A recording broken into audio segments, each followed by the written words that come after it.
the basic news is that all Tesla vehicles exiting the factory have the hardware necessary for level 5 autonomy. So that's in terms of the cameras and compute power. It's every car we make, so on the order of 2,000 cars a week, are shipping now with level 5, meaning hardware capable of full self-driving or driverless capability. So it'll take us some time, into the future to complete validation of the software and obviously get the required regulatory approval. But the important thing is that the foundation is laid for the cars to be fully autonomous at a safety level we believe to be at least twice that of a person, maybe better. So I think that's probably unexpected by most that it's happening right now. So yeah, we're pretty excited about that, and that's also essentially part 2 of the Model 3 announcement, which is that Model 3 will also have the hardware necessary for full autonomy. In fact, all cars that Tesla makes from here on out will have the hardware needed to be fully autonomous or driverless. That's where things are, and this is all Tesla Vision software. So we're not using any third-party software or anything for the vision processing.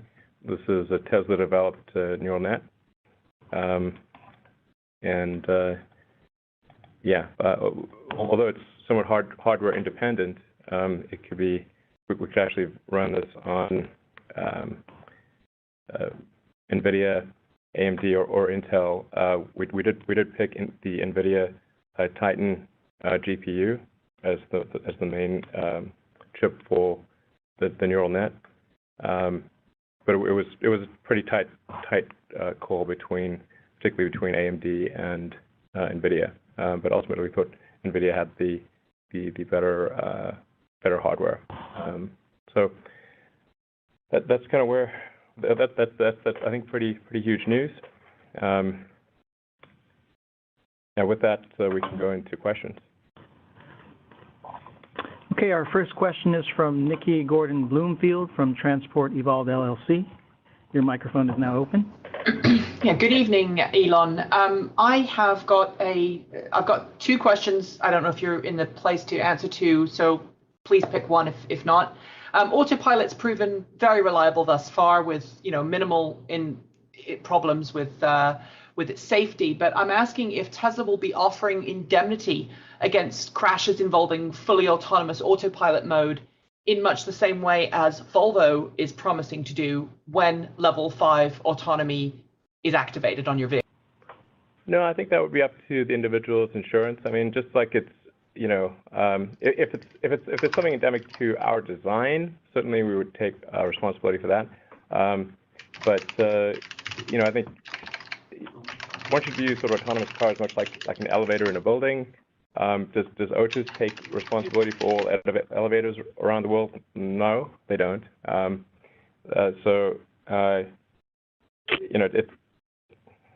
What really matters at the end of the day here is what is the absolute safety level. I mean, one of the things I should mention that, frankly, has been quite disturbing to me is the degree of media coverage of Autopilot crashes, which are basically almost none, relative to the paucity of media coverage of the 1.2 million people that die every year in manual crashes, is something that I think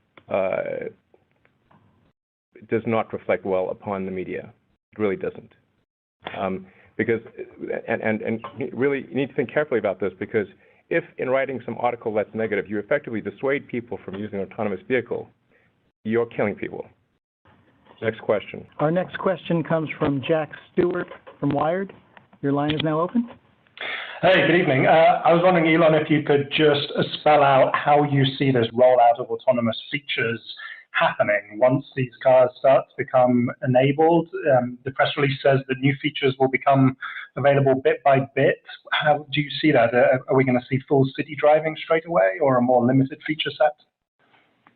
Yeah, so since this is a new platform, although we've been spending, we've spent more than a year in testing, the feature set initially will be disabled, at least for the first few months. The hardware, the cars with hardware 2, what we call hardware 2, which is sort of the full autonomy suite, will actually have fewer features than cars with hardware 1. So we expect to reach feature parity following field validation of hardware 2 probably in December, so maybe 2 or 3 months from now. So for the next 2 or 3 months, actually, a hardware 1 car will be better than a hardware 2 car.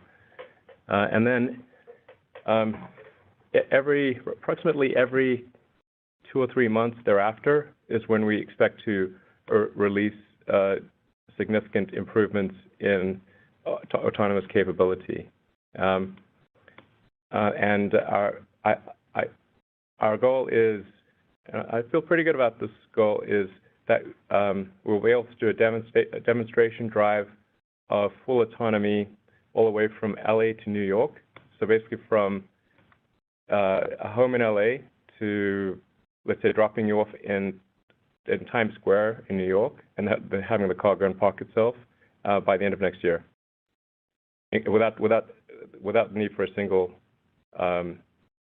touch, including the charger.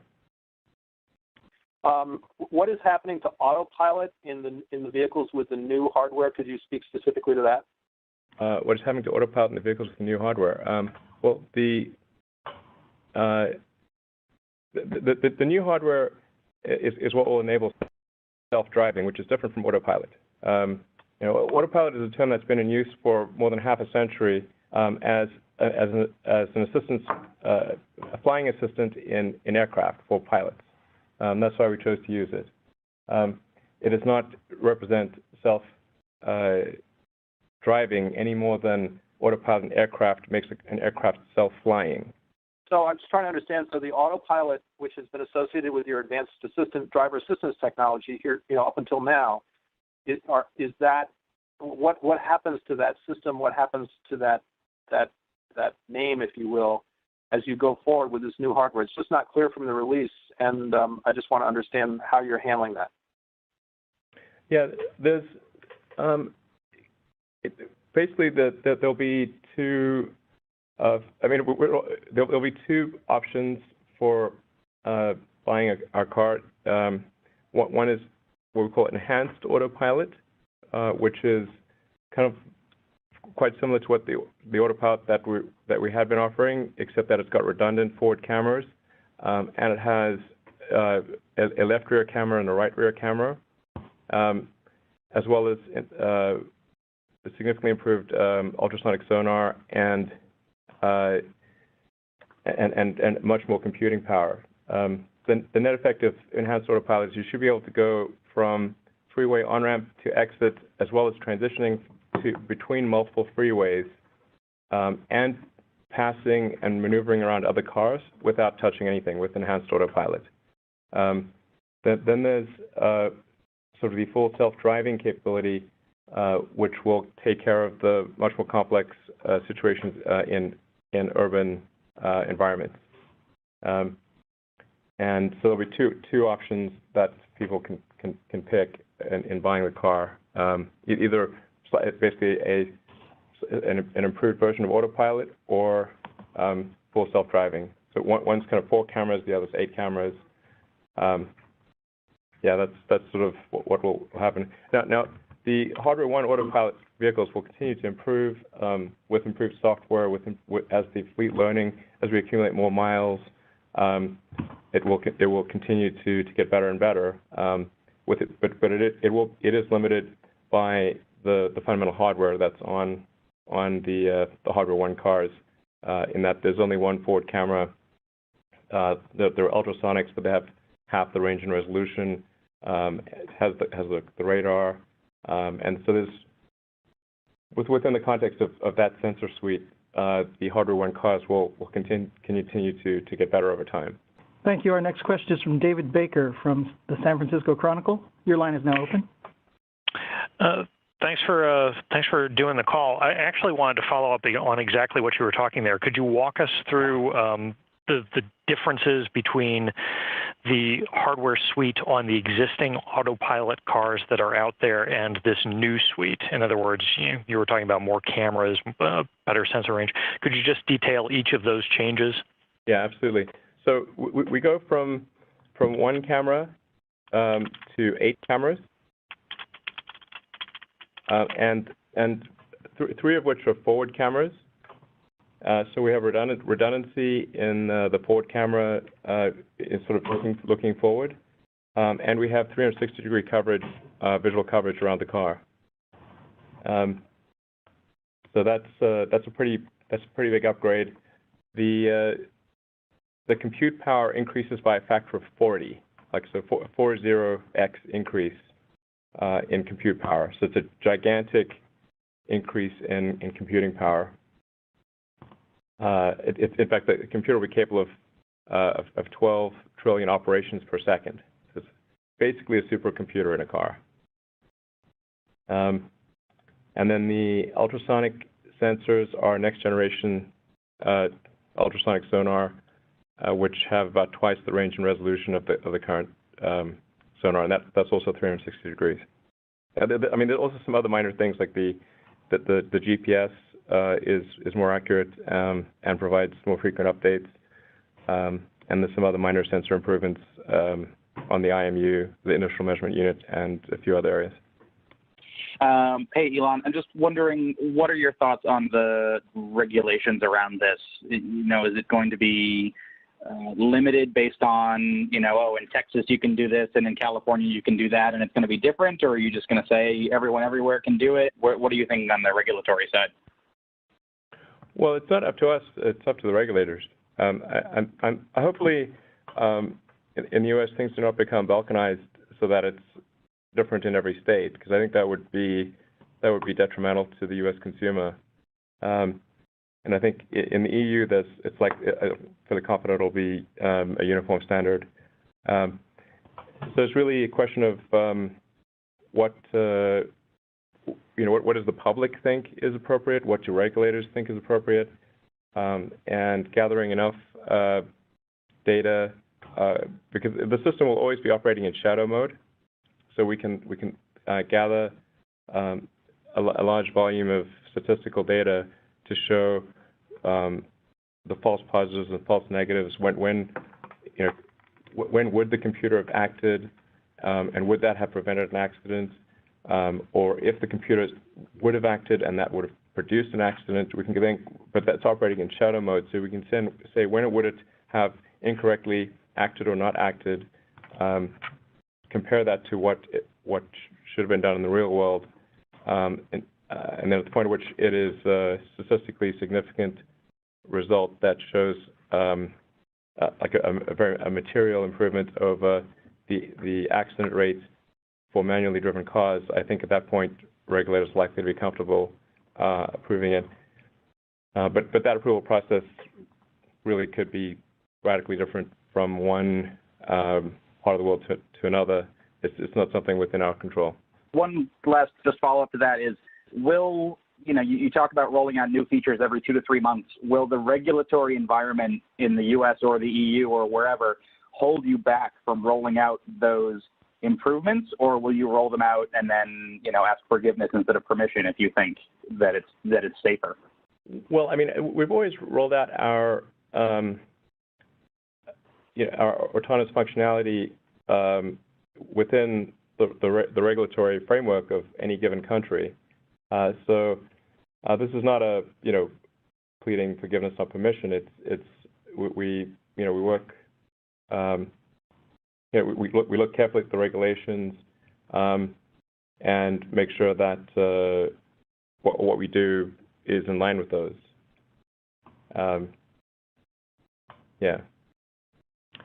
We can't do anything other than that because it would be against the law. Hi, Elon. Thanks for taking this. I'm wondering, is there, now that you're moving on to hardware 2 and you're going to keep working with hardware 1, is there a point at which you'll reach a maximum of potential for hardware 1, and then you need to, an owner will need to upgrade to a newer car to get the full self-driving capability you can offer? Self-driving will definitely need hardware 2, which is what we're shipping as of this week. It's just because you don't, you just can't do this with one camera. You need 8 cameras to be self-driving. You also need a lot more computing power to run the vision, basically the vision AI. So upgrading hardware 1 cars it's not realistic. It would be like giving the car a spinal cord transplant, wise. So, even if possible, best to be avoided. But I should say that people that have hardware 1 cars should bear in mind that their car will actually have more functionality than a hardware 2 car, at least until December or maybe later. And it's probably sometime next year before the hardware 2 functionality starts to exceed hardware 1. And there's also a higher cost for the autonomous functionality. So it's not, there's a higher price to pay. Like for the full self-driving, to activate the full self-driving hardware suite, it's $8,000. So that's as compared to the hardware 1 Autopilot, which is $3,000. So there's a meaningful price difference, and the hardware 1 actually has more functionality at least for the next several months. I wish there was some other way to do it. This is not, it's just I don't know how to go into old cars and install another 7 cameras and a new wiring harness. So there's no. It's just. I wish we could do it some other way, but there isn't some other. There isn't. So. Hi. I was wondering if you plan on making this a kit that other car makers could use. I think this is very hard to turn into a kit because it requires a tight integration of software, sensors, and computing power, as well as the ability to do large-scale over-the-air updates. It's not just some kit that you can add onto a car. I mean, one thing that we've also done with our system is that and we'll be releasing some videos hopefully later tonight and tomorrow morning demonstrating the car in operation. But you actually can't, unless you look closely, you can't even tell that a car is hardware 1 or hardware 2, because we've been so careful about each of the cameras being part of the frame of the car, such that like nothing's sticking out, nothing. This in no way makes the car ugly. So there are no weird protuberances. It's all incredibly subtle. It's put a lot of effort into not affecting the beauty of the car. The car is as beautiful with hardware 2 as it is with hardware 1. And there's just no way to turn that into a kit and put it in some other car. It's not realistic. Yeah. I was interested in your thoughts, if you could expand your thoughts a little bit about the safety issue. How statistics aren't collected on how safe a car is, only how dangerous it is. So how do you communicate the idea that your semi-autonomous cars are in fact safer?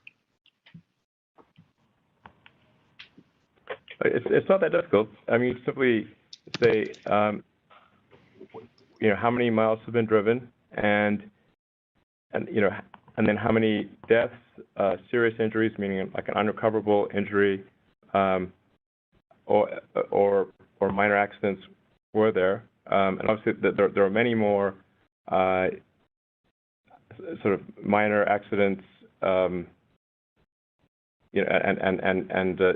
serious accidents than there are fatalities.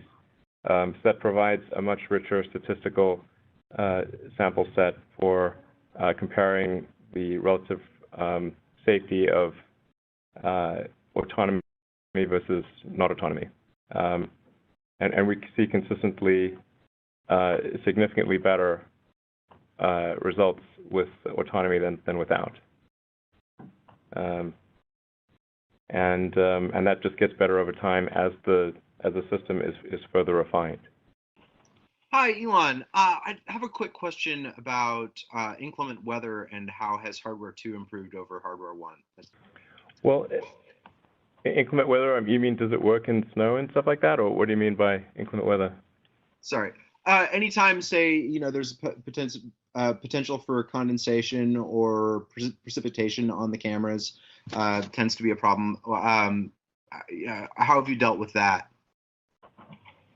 Oh yeah, so there are heater elements around on all of the camera surfaces.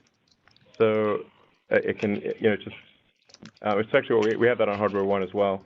So just automatically heats it up to prevent snow and ice. And then the positioning of the cameras is in a location where there's very unlikely to be dust or ice accumulation. So the triple cameras are all 3 forward cameras are basically in front of the rear view mirror and in the wipe zone of the car. And then the sideways looking cameras are in the B pillar. They're sort of high up in the B pillar. That's the sort of pillar in between the front and rear passengers. And then there's the rear. There's left rear and a right rear camera, and those are nested in the side repeaters.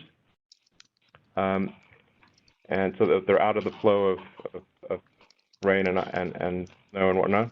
And then the rear camera is on the lift gate just above the license plate, but sort of tucked under. So you actually have to look carefully to see any of the cameras, but they're all in places where it's quite difficult for dirt or ice or snow to accumulate.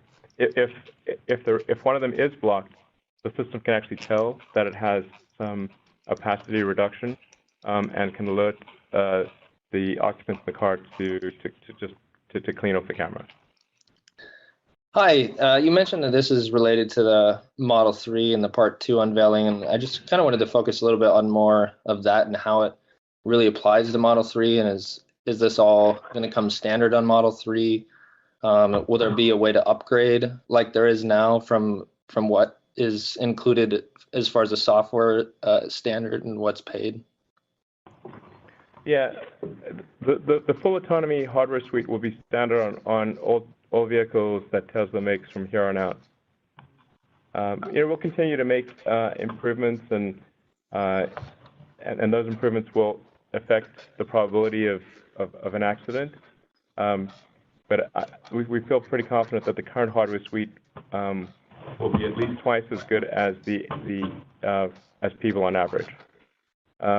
Now, in the long term, we want to try to get to a 10x improvement, and so that will require ongoing refinement of the hardware. But still, I think something like a 2x improvement would be pretty incredible. I mean, if that was applied across the board to cars, to all vehicles in the world, you'd go from 1.2 million deaths to 600,000 deaths. That'd be a lot of lives saved, and not to mention all the, the serious injuries and other things that happen that aren't in the fatality statistics. So I think there's still a lot of merit in trying to go from twice as safe to 10 times as safe. But I should be clear that every car Tesla produces from here on out will have the full autonomy hardware capability, including Model 3. Hey, Elon. One of the questions that kind of keeps coming to mind here is, how do you know, what kind of testing are you doing to be confident at each stage that that the system is safe or is functioning enough to be confident to put it in there? Because it's difficult to come up with. I mean, maybe it's not difficult. What sort of testing are you doing to ensure that these systems are working well?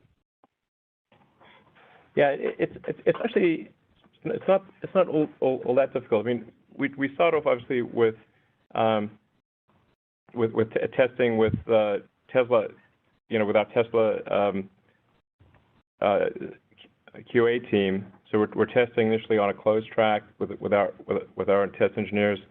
Then we'll broaden it to a very limited set of kind of alpha users, including me. So I usually have the latest software update about a day after our QA team has it. And I'm personally testing every element of the car. Then it goes to what we call our early access program, which is about 1,000 customers distributed around the world who are technically savvy and don't mind, or want to use sort of the early software and are cognizant of potential issues. But because there's so many different environments throughout Earth that it's just not possible for a QA team to cover them all. If that's looking good, then we will roll it out initially in shadow mode to the whole fleet. By shadow mode, it means that the car is not actually taking any action, but it is registering when it would take an action and when it would not take an action.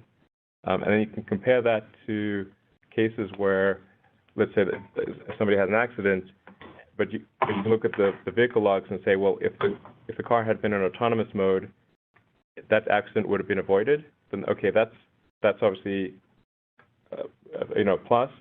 You can also say, okay, the car the computer would have done something that would have resulted in an accident. In that case, is in shadow mode. Then obviously that's an issue that needs to be corrected. And then in statistics, these are called false positives and false negatives. You gather enough of those over time until there's clearly a statistically significant sample set, and at the point at which it's unequivocal that turning on an autonomy feature would improve safety, that is the point at which we allow it to actually take action. Before that, we do not allow the computer to take action. Hi, thanks for making time. Just a couple clarifications on some things. Are you talking about the new hardware 2 being level 4 or level 5? And just to be clear on hardware 1, is there going to be any disabling of that technology at this point, or does it continue to run as is? Thank you. It will be the hardware 2 is capable of level 5 autonomy. In other words, the hardware is capable of the highest level of autonomy. Hardware 1, I think will continue to improve. As we improve the software that operates the car. Already with 7.0, it was unequivocally safer than manually driven cars, and with 8.0, that has improved even more. It would obviously be crazy to turn off something that is preventing accidents. Hey, Elon, just quickly, the 40X supercomputer you described, is it separate from, does it have to be separate from all other vehicle system technology at this point, or is it integrated with other vehicle technologies? No, it's a good question. It is isolated from the rest of the vehicle. So the kind of infotainment, sort of entertainment instrument panel, the center cluster, anything to do with entertainment or web browsing is isolated from the vehicle control computer. Okay, great. That's all. Thanks. Yeah, definitely don't want to be have a car crash as a result of going to the wrong website. Right. Thanks. Thank you, everyone, for attending the Tesla press conference.